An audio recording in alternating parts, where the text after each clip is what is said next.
بسم اللہ الرحمن الرحیم۔ 7 ستمبر پاکستان کی تاریخ میں ایک اہم سنگ میل ہے، جس روز قادیانیوں کو غیر مسلم اقلیت قرار دیا گیا تھا، اور آج پورے ملک میں یہ دن تحریک تحفظ ختم نبوت کے حوالے سے منایا جاتا ہے۔ اللہ تعالیٰ ان تمام ہستیوں کو اجر عظیم عطا فرمائے جنہوں نے ختم نبوت کی تحریک میں کبھی بھی کوئی کام کیا ہے۔ ان ہستیوں میں حضرت مولانا مفتی محمود صاحب تھے، جناب حضرت شاہ احمد نورانی صاحب تھے، جناب مولانا سید ابو العلا مودودی رحمۃ اللہ علیہ بھی تھے، اور بھی بہت سارے لوگ، عام لوگ بھی اس میں جو ہے وہ شریک ہوئے، لوگ شہید ہوئے، زخمی ہوئے، جیلوں کی صحبتیں برداشت کی۔ اس پوری تحریک کے اندر سید ابو العلا مودودی رحمۃ اللہ علیہ کا ایک امتیازی کردار ہے۔ انہوں نے ختم نبوت کے معاملے میں نہ صرف علمی، عملی، بلکہ سیاسی، آئینی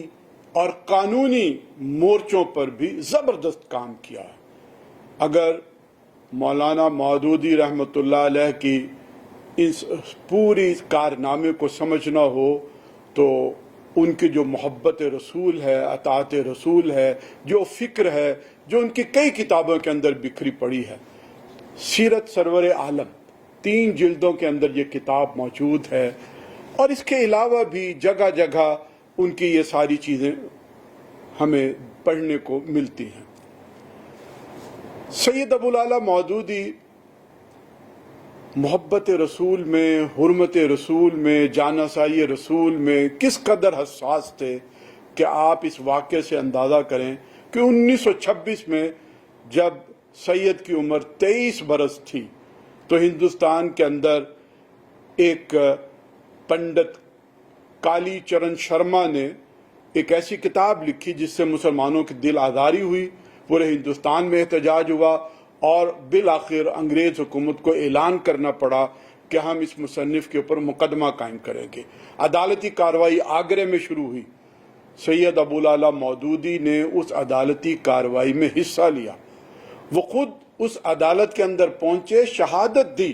اور جب وہاں انہوں نے پورا ماحول دیکھا کہ حکومت کی نیت کچھ بھی ہو، لیکن عدالت کے اندر اس پنڈت کے وکلاء اہلکاروں کے ساتھ جو ہندو تھے، جو سرکار کا وکیل اس مقدمے میں حکومت ہند کی طرف سے قائم کیا گیا تھا، بتایا گیا تھا، بنایا گیا تھا، وہ بھی ایک ہندو تھا، اور یہ ساز باز کر کے عدالت کے پورے معاملات کو کنفیوز کر چکے ہوئے تھے، اور یوں لگتا تھا کہ عدالت جو ہے وہ پنڈت کالی چرن شرما کے اوپر مقدمہ قائم کرنے کے بجائے نعوذ باللہ وہ تو نبی اکرم صلی اللہ علیہ وآلہ وسلم کے اوپر مقدمہ قائم کرنے کی کوشش کر رہی ہے۔ مولانا سید ابو العلا مودودی دل گرفتہ ہوئے، اور انہوں نے اپنے خط میں اس پوری کیفیت کا اظہار کیا۔ یہ خط حالیہ دنوں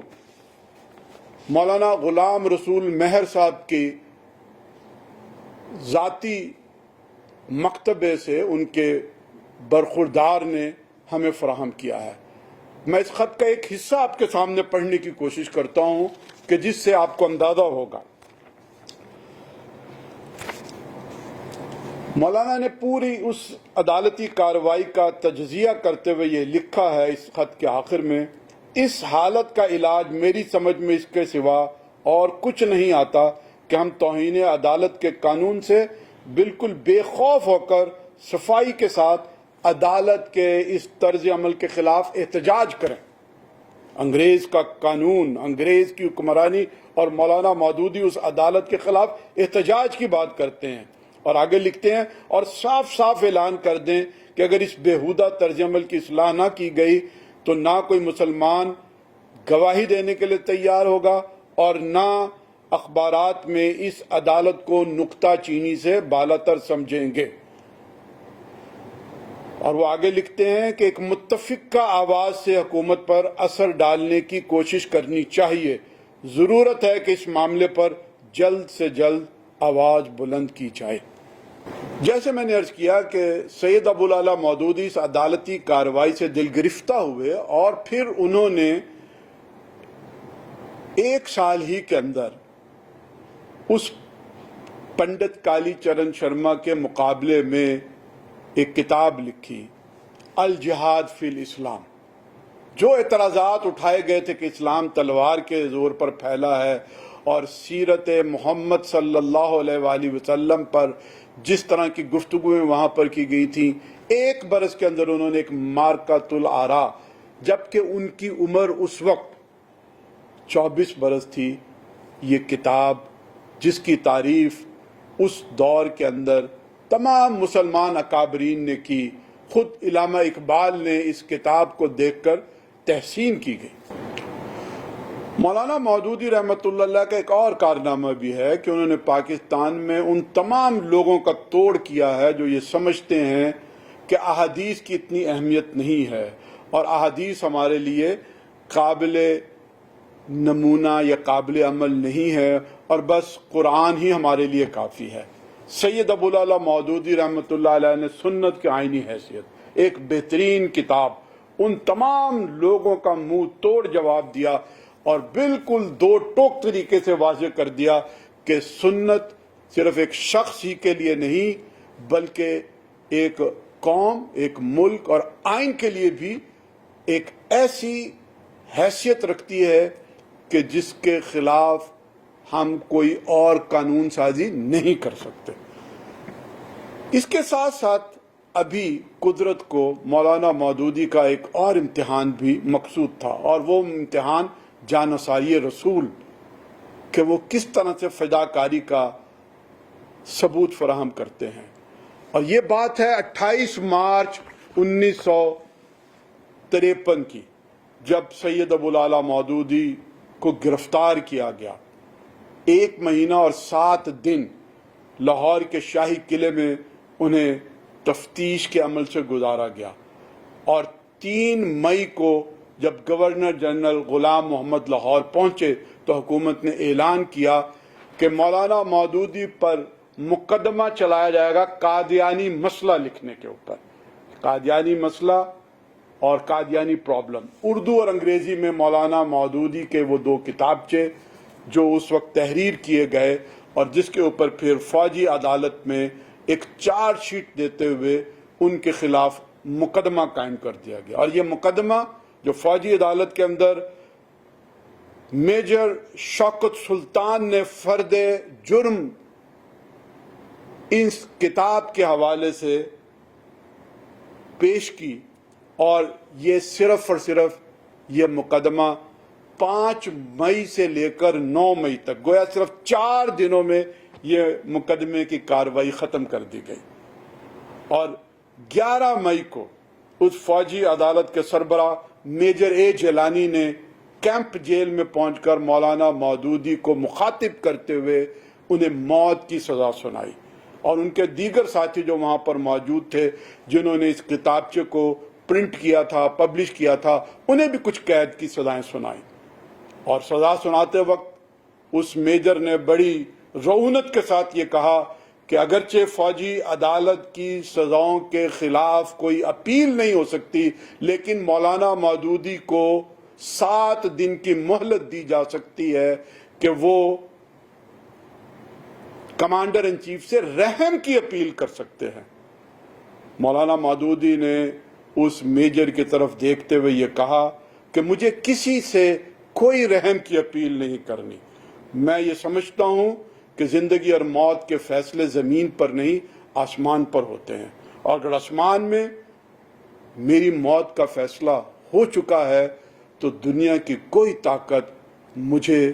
زندہ نہیں رکھ سکتی، اور اگر آسمان پر میری موت کا فیصلہ نہیں ہوا تو یہ الٹے بھی لٹک جائیں تو میرا بے بال بھی بکا نہیں کر سکتے۔ یہ ان کا اعتماد تھا۔ دنیا بھر کے احتجاجات کے بعد مولانا مودودی کی موت کی سزا کو عمر قید میں تبدیل کیا گیا، اور پھر کچھ عرصے کے بعد ماشاء اللہ کے خاتمے کے ساتھ مولانا مودودی بھی رہا ہوئے۔ اس سے ہم آگے بڑھتے ہیں تو ہمیں تاریخ کے اندر 29 مئی 1974 کا ایک وہ واقعہ بھی یاد کرنا ہے کہ جب ربوہ ریلوے اسٹیشن پر مولانا مودودی کی فکر سے متاثر اسلامی جمعیت طلبہ کے لوگوں نے ختم نبوت کے نعرے بلند کیے اور قادیانیوں نے اس ریلوے کے ڈبے پر خونخوار غنڈہ گردی کا مظاہرہ کیا، لوگ زخمی ہوئے۔ جمعیت کے وہ ساتھی جو ارباب عالم اور طاہر امین، یہ اسپتالوں اور گھروں میں جانے کے بجائے پوری تعلیمی افق پر چھا گئے۔ جمعیت کے ناظم اعلیٰ ظفر جمال بلوچ، پنجاب یونیورسٹی یونین کے صدر جاوید ہاشمی، فرید احمد پراچا، لیاقت بلوچ، محمد انور گوندل اور اس طرح کے بہت سارے لوگ تھے کہ جنہوں نے 29 مئی 1974 کو ربوہ ریلوے اسٹیشن پر قادیانیوں کی غنڈہ گردی کے خلاف ملک گیر تحریک کا آغاز کیا۔ احتجاج ہوئے، جلسے ہوئے، بائیکاٹ تعلیمی اداروں کا کیا گیا اور پورے ملک میں کاروبار، ہڑتال اور سڑک پہ ٹریفک بند کرنے کی اپیلیں کی گئیں۔ پورے ملک میں ایک تحریک شروع ہو گئی اور پھر اس کے ساتھ مسجد، منبر و محراب کی قیادت بھی ساتھ شامل ہوتی چلی گئی اور پھر یہ ایک عوامی تحریک بن گئی۔ قومی اسمبلی میں اس کی گونج پہنچی اور بالآخر پھر قومی اسمبلی نے